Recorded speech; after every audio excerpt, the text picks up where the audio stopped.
Ya, buenas tardes, Juan Francisco. Buenas tardes con todos y gracias por estar aquí. Esta tarde les voy a hablar de los estudios que hemos estado haciendo más recientemente en nuestro laboratorio. Como ya dijo Juan Francisco, yo trabajo en el laboratorio de limnología, que es parte del Museo de Invertebrados de la PUCE, del CUCAS Invertebrados. Y en nuestro equipo hemos venido trabajando en cuencas glaciares desde hace algún tiempo. Entonces yo les voy a contar sobre lo último que hemos estado haciendo en esos temas.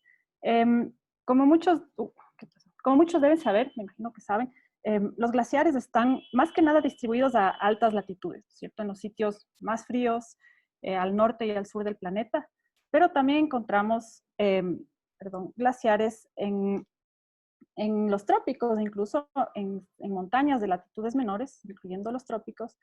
Y gran parte de los glaciares tropicales, de hecho, están en los Andes tropicales, aunque también hay unos poquitos en África, como ven acá, y otros también hay en Papúa Nueva Guinea.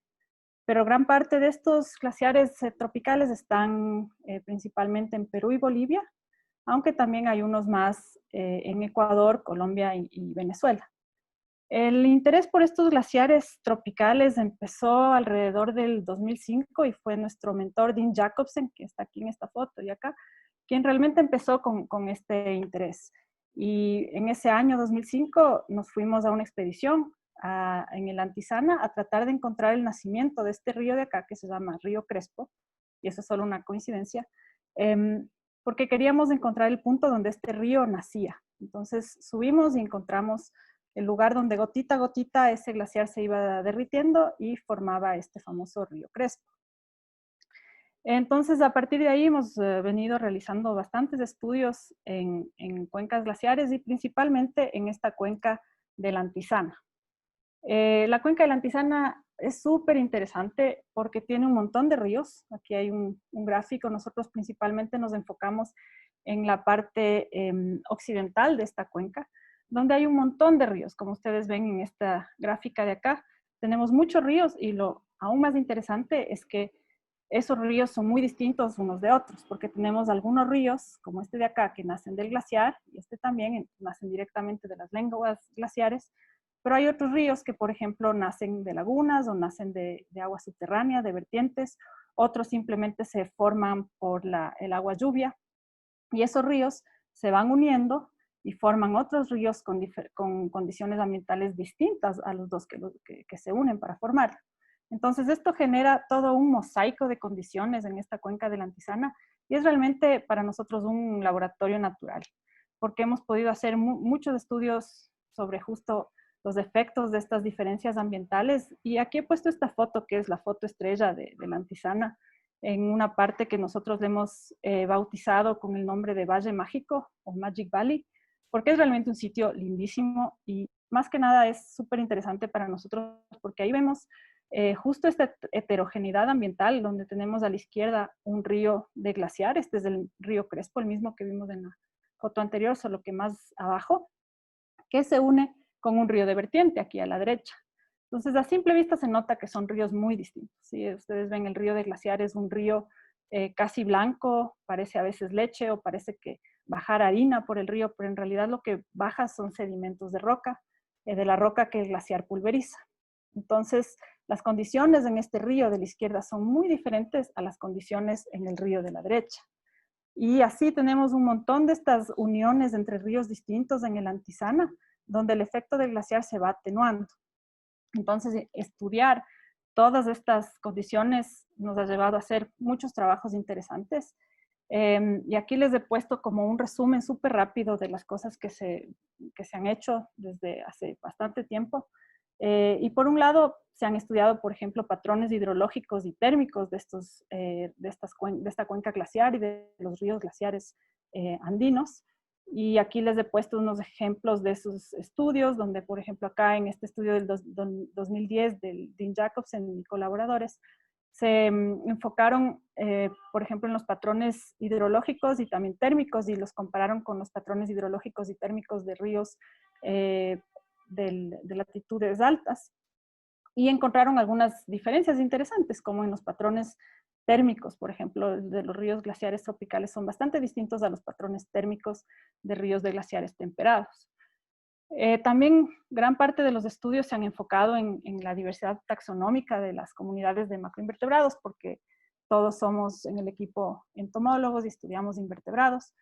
Y se han hecho estudios, por ejemplo, de la composición de las comunidades a lo largo de estos ríos glaciares, porque los ríos glaciares van cambiando. A medida que el río se aleja del glaciar, las condiciones van cambiando, se vuelven menos hostiles. Entonces, a varios colaboradores les ha interesado estudiar eso.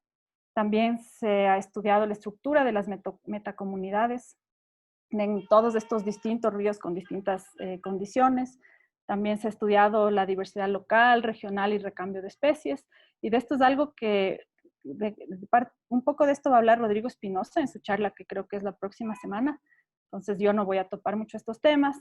También nos hemos fijado en cómo cambia la diversidad con la influencia glaciar. Y aquí he puesto este grafiquito que justo muestra un resultado bastante interesante, que es que ahí parece un pico de diversidad desde el punto de vista taxonómico a niveles medios de intensidad de las crecidas glaciares, es decir, como a niveles medios de influencia glacial. Y también el equipo ha hecho estudios sobre los posibles impactos del cambio climático y específicamente del retroceso glaciar sobre estas comunidades de cuencas glaciares altoandinas. Pero de eso también Rodrigo Espinosa me parece que va a hablar un poquito, entonces yo no me meto en esa parte. La diversidad, la biodiversidad es más amplia que solo la diversidad taxonómica.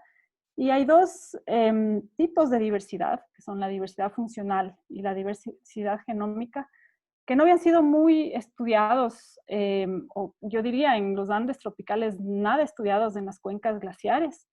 Entonces, por eso nos interesamos últimamente en estos dos temas. Entonces, es de lo que yo les voy a hablar hoy día, de los estudios que hemos hecho sobre diversidad funcional y diversidad genómica.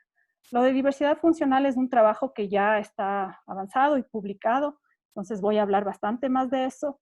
Y en cambio, la diversidad genómica es algo que está en proceso, es un trabajo en construcción, entonces no les voy a mostrar casi resultados de eso, sino voy a hablar un poquito más más corto de este tema. Entonces, para empezar con la diversidad funcional, primero quisiera hablar un poquito de qué es esto de la diversidad funcional. Entonces, la diversidad funcional es como la cantidad de rasgos funcionales que hay en una comunidad o en un grupo de especies. Entonces, ¿y qué son estos rasgos funcionales?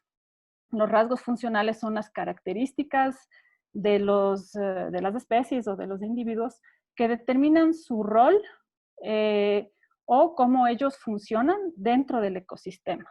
Entonces, a mí me gusta usar estas dos figuritas que he puesto aquí para explicar como una analogía a la diversidad funcional. Entonces, imagínense que hay dos cajas de herramientas. Esta acá a la izquierda y la otra a la derecha. Entonces, la caja de herramientas de esta de la izquierda es una caja de herramientas que tiene solo playos. Son diferentes playos, pero son solo playos. Entonces, aquí podrían ustedes imaginarse una comunidad con especies que son distintas especies, pero todas tienen rasgos similares, rasgos funcionales similares, versus la caja de herramientas de la derecha, que tiene playos, pero también tiene muchas otras herramientas. Tiene martillos, niveles, un montón de cosas. Entonces, esta caja de herramientas de la derecha tiene mayor diversidad funcional que la de la izquierda y a la vez es una comunidad donde los procesos ecosistémicos son más eficientes, porque tenemos especies que cumplen distintos roles. Además, este estudio de la diversidad funcional es interesante porque permite responder preguntas o da indicios sobre los mecanismos que estructuran a las comunidades o que están causando que una comunidad esté estructurada de una forma u otra. Entonces aquí quisiera que ustedes se imaginen que cada uno de estos óvalos y círculos que yo he dibujado aquí, cada uno es un sitio en el Antisana y cada uno es diferente al otro. Son condiciones diferentes, a veces drásticamente diferentes, a veces un poco menos distintas, pero en general son sitios diferentes. Entonces, en estos sitios, en cada uno van a haber comunidades distintas. Y justamente la estructura o el ensamblaje de estas comunidades está controlado por dos tipos de factores. Por un lado, los que se llaman controladores locales, que son factores que actúan a nivel local en cada sitio, como por ejemplo la hostilidad ambiental, la competencia o los recursos. Entonces, esos controladores locales hacen que en cada sitio haya distintas, las comunidades sean distintas, que sean formadas por distintas especies, cada una con las características que les permiten estar ahí. Entonces, por ejemplo, si este punto de acá, este sitio amarillo, tal vez es un sitio muy hostil, y al ser un sitio hostil, en ese sitio solo estarán presentes las especies que tengan los rasgos que les permitan sobrevivir y reproducirse bajo esas condiciones. Y por otro lado tenemos también, por ejemplo, recursos. Habrá un sitio que solo tiene un tipo de recurso, entonces solo estarán presentes las especies que consumen ese recurso.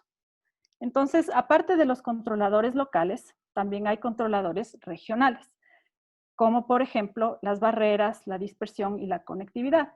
Y estos controladores regionales y locales pueden actuar en conjunto. Entonces, por ejemplo, cuando hay bastante dispersión, cuando se están dispersando bastante los organismos entre los sitios, esta alta dispersión puede diluir los efectos de los controladores locales. Entonces puede permitir que especies que normalmente no estarían ahí, estén ahí porque se están dispersando un montón hacia ese sitio. Entonces justo esta pregunta entre qué tipo de controlador es el que determina la composición de las comunidades es algo que nos interesó bastante y es algo que se ha estudiado en otros lados, principalmente en zonas temperadas. Aquí les he puesto un estudio muy bonito de Leopold Führer del año 2007, que habla sobre justo cómo es vivir en estos sitios tan extremos que son los ríos glaciares. Entonces, él habla de las características funcionales que tienen las especies a medida que hay más influencia del glaciar. Por otro lado, hay este estudio de Ilgi Castella, que es también parecido, este también es en los Alpes, como el otro, y ambos encuentran cosas interesantes, como por ejemplo que en los ríos glaciares solo hay especies de bichitos chiquititos, que viven pegados al sustrato, que tienen una forma hidrodinámica, etcétera, una serie de características. Y acá hay otro estudio, que es un estudio, en cambio, este es en Alaska, del 2012, y a este le fueron siguiendo a un río a medida que el glaciar iba retrocediendo, iba llegando más agua glaciar al río. Entonces aquí encuentran también algo parecido a los dos estudios anteriores, con características similares en estos grupos, pero también encuentran que en los sitios con mayor influencia glaciar, o sea, en los momentos con mayor influencia glaciar, hay una fuerte influencia del filtrado ambiental. En cambio, en zonas tropicales se ha hecho menos. No conocemos ningún estudio que se haya publicado antes sobre diversidad funcional en cuencas glaciares. Hay este estudio de Tomanova y Eusebio Polatera, que es en Bolivia, pero no es en una cuenca glaciar. Y sí, en realidad no hay casi nada en zonas tropicales, hay muy poco. Y hay justo este estudio, salió en el 2018, que si ustedes ven el título, habla sobre diversidad funcional y ensamblaje de comunidades, y habla de patrones globales consistentes. Pero ellos hablan de algo global, pero realmente si nos fijamos en los sitios que ellos estudiaron, vemos que no es realmente global, porque básicamente no hay datos para los trópicos, entonces ellos no pudieron incluir esos datos, incluyeron solo datos de sitios temperados. Entonces nosotros queríamos como aportar a este vacío del conocimiento con nuestro estudio. Entonces decidimos hacerlo en el Antisana porque teníamos ya bastantes datos recolectados de un montón de sitios, como vieron antes, y queríamos sacarles un poco más del jugo a esos datos estudiando la diversidad funcional. Y nos planteamos 3 preguntas. Primero queríamos saber qué grupos funcionales dominan en los ríos de distinto origen, y con distinto origen me refiero, por ejemplo, que hay ríos que nacen del glaciar, como acá, hay ríos que nacen de vertientes y hay ríos que son mixtos, que son las mezclas. ¿Sí? Por otro lado, queríamos saber cómo varían los rasgos y la diversidad funcional a lo largo de un gradiente de severidad ambiental. Y la severidad ambiental es básicamente esta influencia del glaciar, que a medida que el río está más cerca del glaciar, esta severidad ambiental es más alta. A medida que el río se aleja del glaciar, disminuye la severidad ambiental. y disminuye aún más cuando el río se mezcla, por ejemplo, con un río de vertiente, que es un río muy estable, el agua clara, entonces esa severidad ambiental va disminuyendo. Y por último, queríamos dilucidar la importancia de estos controladores locales y regionales para el ensamblaje funcional de nuestras comunidades. Entonces, para esto seleccionamos 15 ríos, 15 sitios en esta cuenca. 5 sitios fueron de glaciar, que son los 5 puntitos que ustedes ven acá. Luego seleccionamos otros 5 que son de vertiente, que nacen de agua subterránea básicamente, y otros 5 que son mezclas, que son sitios formados por la mezcla de 2 ríos de distinto origen, ¿sí? Entonces, estos eran nuestros sitios y en cada uno lo que hicimos fue primero tomar 5 muestras Urbers. Ahí está el Patricio indicando la mejor técnica para tomar muestras Urbers en un río de agua helada. Hay que ser bien flexibles nomás. Luego también tomamos algunos parámetros ambientales, aquí he puesto solo algunos como ejemplo. Y también medimos la cantidad de materia orgánica en cada punto y además medimos la concentración de clorofila A en cada sitio. Entonces, luego lo que hicimos fue clasificar a nuestros taxones funcionalmente. Entonces, para esto utilizamos datos de observaciones hechas por nosotros en el laboratorio o de estudios previos hechos en nuestro laboratorio o también de la literatura científica para clasificar a los taxones de acuerdo a su tamaño, su forma, su nado, sus partes bucales, por ejemplo, ¿sí? Entonces, a la final clasificamos a nuestros taxones en 10 rasgos y los rasgos estaban codificados en un total de 35 modalidades de rasgos. Entonces, luego utilizamos para nosotros asignar las modalidades de rasgos a cada grupo, utilizamos un método de codificación que se llama codificación difusa o en inglés fast decoding. Y este método de codificación difusa es especialmente necesario o importante en casos en los que, como en nuestro caso, no se llega, por ejemplo, a especie. Nosotros con los invertebrados es muy difícil llegar a especie. En general llegamos a género, en otros casos a subfamilia. Entonces, en esos casos, esta codificación difusa ayuda porque puedes tú asignarle más de una modalidad a un taxón. Y eso sirve, por ejemplo, cuando distintas especies de un mismo grupo han mostrado tener la una modalidad de rasgo y la otra modalidad de rasgo. Entonces, este tipo de codificación nos ayudó para resolver ese problema. Entonces, con todo esto, nosotros logramos agruparles a nuestros taxones en grupos funcionales. Entonces, hicimos unos análisis y vimos que nuestros taxones de la antisana, de nuestros 15 ríos, forman 7 grupos funcionales, que son los que ustedes ven acá en este dendrograma. Y esos taxones de esos grupos funcionales se distribuyen de forma distinta en los ríos que estudiamos.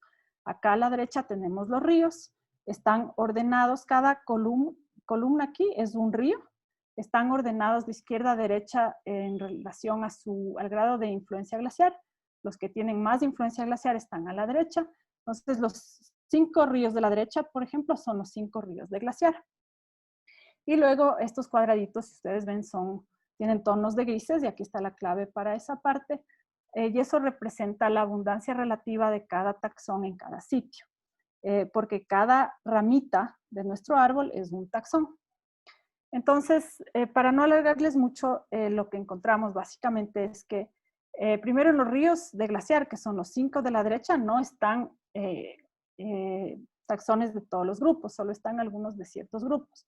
Principalmente están del grupo 2, que son bichitos que son muy pequeñitos, que no nadan, respiran por su tegumento y se alimentan recolectando materia orgánica fina. También si se fijan, también hay, vimos que este grupo funcional aumenta significativamente su abundancia relativa en general a medida que incrementa la influencia del glaciar. Otros grupos no son tan importantes en los ríos de glaciar, pero también están presentes, como por ejemplo el grupo 1, que también son chiquitos, tampoco nadan, respiran por su tegumento, pero estos son en general depredadores, ¿sí? Hay otros representantes, unos poquitos de otros grupos, pero en general podemos ver que del grupo 6 y 7 casi no están presentes en los ríos de glaciar. Y estos son taxones de bichitos que nadan, muchos de ellos respiran por agallas y se alimentan triturando materia orgánica gruesa, o también son raspadores de algas bénticas, por ejemplo. Y estos bichitos, como vemos aquí, no están para nada o muy poco en los ríos con influencia glaciar.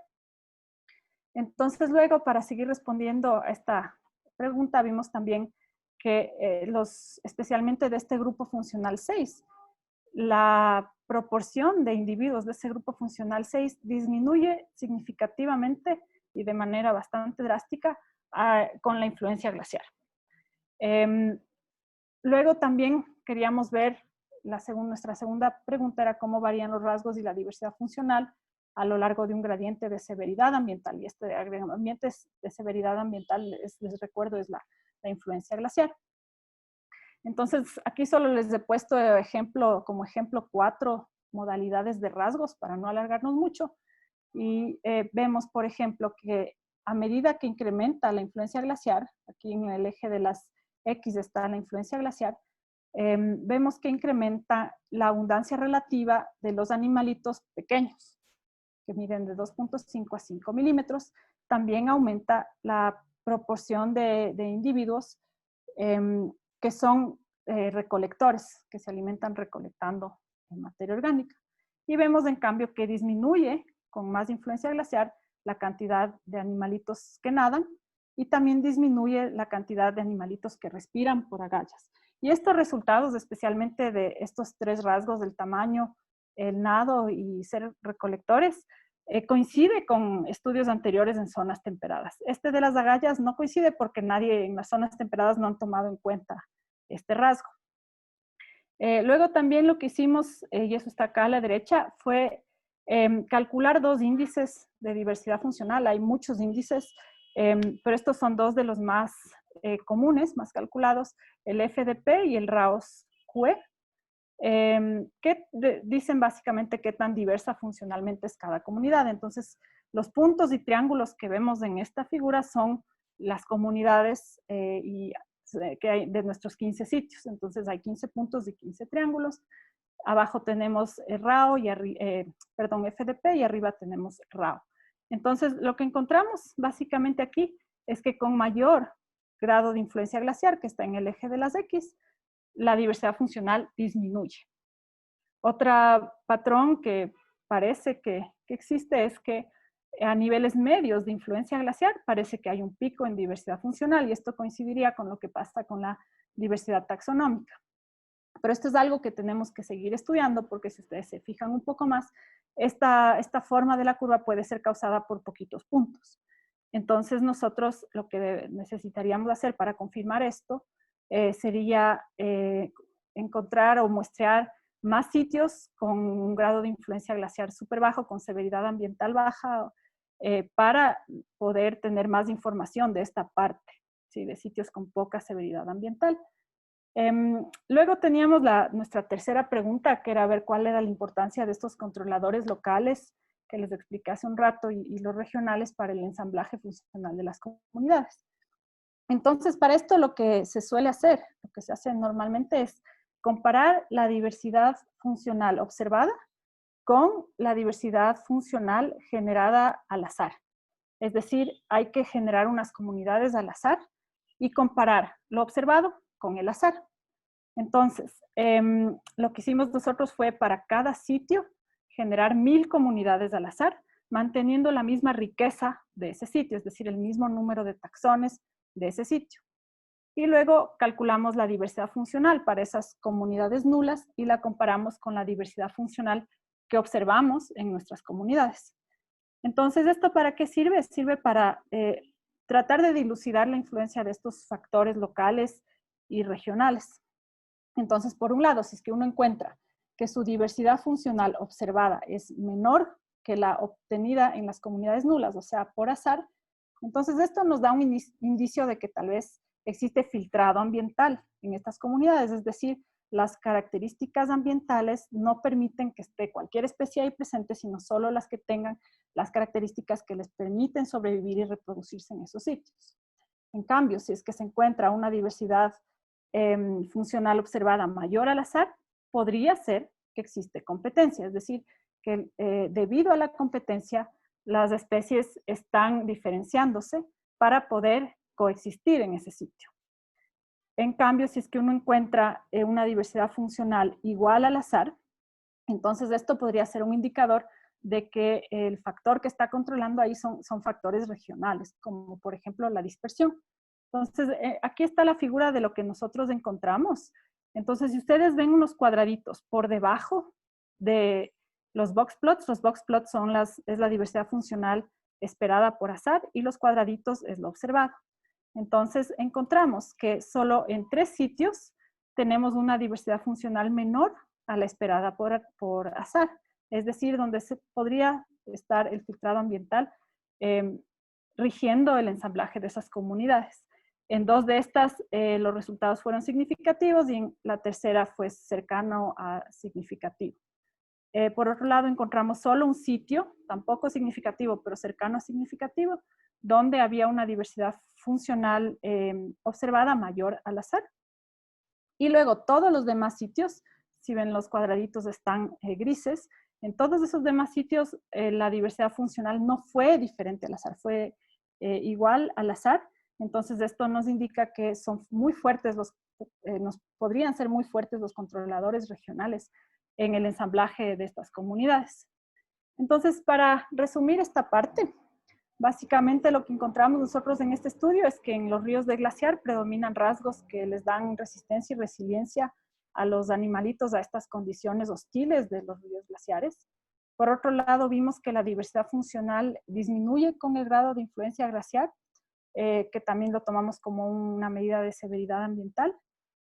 Pero también las conclusiones que sacamos de este estudio es que tenemos que mejorar la información disponible sobre ciertos rasgos, por ejemplo, sobre la capacidad de vuelo de estos invertebrados, también la dispersión, cómo se dispersan. Sobre eso nos falta bastante información y solo pudimos incluir algo muy general. También falta información, esto sí, para muchos grupos no hay nada, sobre, por ejemplo, otros rasgos como el ciclo de vida y la tolerancia térmica, que pueden ser muy importantes para animalitos que están viviendo en estas condiciones, en estas cuencas glaciares. Entonces, en eso también sería interesante obtener más información. Entonces, ahora para irnos en cambio a la diversidad genómica, esto es algo que también hay poquísima información en los Andes tropicales y en cuencas glaciares aún menos. ¿Y por qué es importante esta diversidad genómica? Es básicamente la responsable de la variabilidad en los grupos de organismos. Entonces aquí les he puesto 4 ejemplos, les he puesto las papas, su altísima variabilidad, los perros, bananas o plátanos y el maíz, los choclos. Entonces, básicamente esta variabilidad que nosotros vemos puede ser producto de esta gran diversidad a nivel del genoma, del material genético en estos grupos. Y esto es especialmente interesante de estudiar en montañas, porque hay muchos indicios de que las montañas funcionan casi como islas. Entonces, ¿por qué funcionan como islas? Porque para un organismo que vive en las cimas o en las partes altas de estas montañas, ese organismo está adaptado a esas condiciones y para él puede ser difícil ir a otra montaña porque todo el terreno que encuentra entre una montaña y otra es básicamente para él, es terreno hostil, es terreno para el que, o son hábitats para los que ese grupo no está adaptado. Entonces, de esta manera las montañas funcionan como islas. Y eso genera altos niveles de aislamiento en las montañas, bastante endemismo y mucha diversidad a nivel del material genético. Y a la vez les hace también muy vulnerables al cambio climático, porque, por ejemplo, si están en algunos grupos adaptados a la presencia de ese glaciar está retrocediendo, pero además la montaña se está calentando, para ellos es muy difícil moverse a otro sitio que tenga esas condiciones idóneas para esa especie. Entonces, esto es especialmente también importante en las zonas tropicales, Y aquí quiero hacer referencia a esta hipótesis que tal vez algunos conocen, que es esta hipótesis de Janssen, planteada en el año 67, me parece, que plantea que para las especies de montañas tropicales o de los trópicos es más difícil moverse entre estas bandas altitudinales. Básicamente porque la temperatura en los trópicos, y aquí al lado derecho tenemos un ejemplo de eso, la temperatura en los trópicos es mucho menos variable a lo largo del año que en zonas temperadas, aquí a la izquierda. Entonces, los animalitos tienen por esto una tolerancia térmica tal vez menor, porque no varía tanto térmicamente su hábitat. Entonces, aquí cada animalito o cada organismo que está adaptado a una banda altitudinal, para ese organismo tal vez es difícil moverse de banda altitudinal, porque en esa banda altitudinal tal vez las condiciones térmicas serán distintas y por fuera de su tolerancia. Y eso es algo que se demostró en este estudio de Polato y colaboradores que muestro aquí a la derecha, donde ellos demostraron esto para invertebrados acuáticos en los Andes tropicales y compararon con invertebrados acuáticos en el norte, en las rocallosas, me parece, y vieron que justamente sí, los invertebrados acuáticos tienen tolerancias térmicas menores, se dispersan menos y eso produce altas tasas de especiación, ¿sí? Y esto hicieron con también un análisis genómico, hicieron como parte de este estudio. En cuencas glaciares hay poquísimo hecho, pero cabe resaltar esta publicación de Debra Finn y sus colaboradoras en el 2016. Y esas ya se fijaron en cuencas glaciares y compararon ríos de glaciar con ríos de vertiente y vieron la diversidad genética de una especie con un gen, que es el gen citocromo oxidasa 1, y compararon entre 3 montañas, el Antizana, el Cotopaxi y el Chimborazo. Nosotros queríamos seguir aportando este tema, entonces para nuestro estudio elegimos 3 montañas, el Cayambe, el Antizana y el Cotopaxi. La elección de los sitios fue de acuerdo a la accesibilidad de los sitios y también al hecho de que haya este tipo de efectos, de que hayan estas yes. Entonces, que tengamos ríos de glaciar que se unen con ríos de vertiente y que forman estos ríos mixtos. Y lo que hicimos acá nosotros fue elegir además 2 especies, una especie de un insecto, de una efímera, Andesiops peruvianus, que tiene adulto volador, es decir, para este animalito no es tan difícil pasar de este sitio a este otro porque puede volar. Y además incluimos luego un anfípodo, decimos un camaroncito, que no es un insecto, entonces obviamente no tiene un adulto volador, entonces en cambio para estos animales es más difícil moverse entre un sitio y otro porque tendría que dejarse llevar por la corriente y luego subir, nadar o caminar o lo que sea arriba para llegar al otro sitio. Entonces queríamos comparar qué pasa con una especie que vuela y una especie que no vuela, ver si es que hay diferencias en su estructuración genómica, perdón. Entonces luego lo que hicimos con estos grupos fue un secuenciamiento de próxima generación, un tipo que se llama DDRAD, que es básicamente un secuenciamiento de doble digestión con enzimas de restricción, y lo que genera es para una matriz de cientos a miles de estas pedacitos de variables, nucleótidos variables en el genoma que se llaman SNPs. Entonces, lo que hicimos fue básicamente ir a recolectar los animalitos en las 3 montañas que les indiqué antes. Aquí pues solo una especie para simplificar. Entonces, en las 3 montañas elegimos estas 10 de los 2 tipos de ríos que se mezclan y forman un río mixto. Teníamos a la final, tuvimos 15 sitios, 3 en el Cayambe, 6 en el Cotopaxi, 6 en el Antizana. La diferencia en números de sitios es básicamente por la accesibilidad y la existencia de este tipo de yes. Para las 2 especies en total recolectamos 126 individuos. A ellos les extrajimos su ADN y luego mandamos a un laboratorio en Texas para el secuenciamiento DDRAD. Luego de eso, cuando nos mandaron los datos, entonces empezó el análisis bioinformático. Y aquí, bueno, puse esta foto, es un poco chistosa porque tengo una cara de angustia ahí que parece que no está saliendo nada, pero bueno, es solo una pequeña cara de confusión porque sí fue una parte un poco difícil, tomó tiempo y tomó tiempo acostumbrarse mucho a esa forma de trabajar desde el terminal de la computadora, codificando y todo eso. A veces no era tan evidente, pero bueno, fue un trabajo muy motivante, muy bonito. Y tuvimos que hacer esta serie de pasos que les he puesto aquí. No les leo porque, bueno, son a veces nombres difíciles de que tal vez no se entienden tan fácil.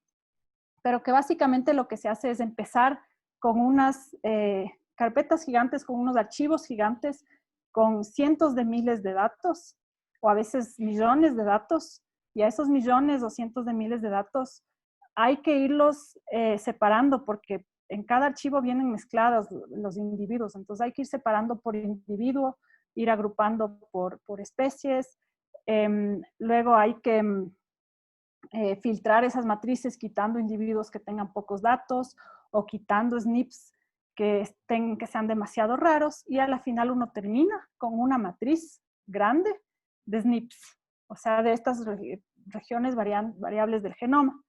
Y para la efímera tuvimos nuestra matriz de SNPs casi finales de 2.892 SNPs para 73 individuos. Y digo casi final porque ahorita que estamos ya haciendo los análisis de estas matrices con R, ya para analizar la diversidad genómica, nos hemos encontrado con algunos problemitas y parece que vamos a tener que volver al paso 4 de la filtración de matrices.